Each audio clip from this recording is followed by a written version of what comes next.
Dahil sa matinding init ng panahon, nalulugi na raw ang ilang mga manukan sa bansa. Hindi naman daw sila makapagtaas ng presyo dahil naman sa sobrang supply dulot ng pag-aangkat o importasyon. Nakatutok si Bernadette Reyes. Nangangamatay na mga sisiw sa manukan na ito sa Lawag, Ilocos Norte. Hindi na raw kinaya ng mga ito ang matinding init. Kada araw daw mababa ng 10 sisiw na namamatay sa poultry farm na ito. Kaya kailangan na raw nilang gumamit ng ventilador para maibsan ang init.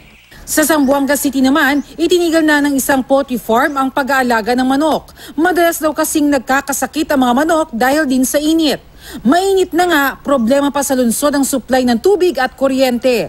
Sabi ng United Boiler Raisers Association o UBRA, dahil sa dagdag gastos ngayong tag-init, malaki na ang lugi ng ilang poultry raisers. Magkakaroon ng strokes yan. Heat stroke ang mga manok kasi pag naparami ang kain yan ng tanghaling tapat at hindi well ventilated yung building mo, lamang sa hindi, you will suffer mortalities. Pero hindi raw nila magawang makapagtaas ng presyo. May oversupply daw kasi ng manok dahil sa importasyon.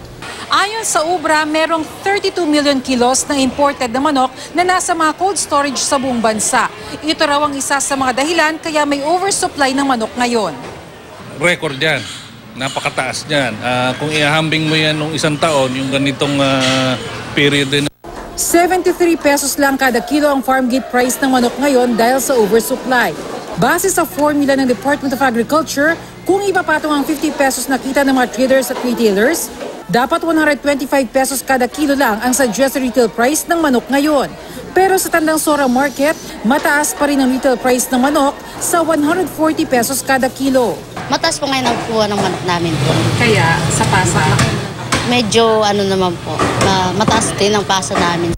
110 hanggang 120 pesos naman ang kilo ng manok sa Commonwealth Market. Bernadette Reyes, Nakatutok, 24 Oras.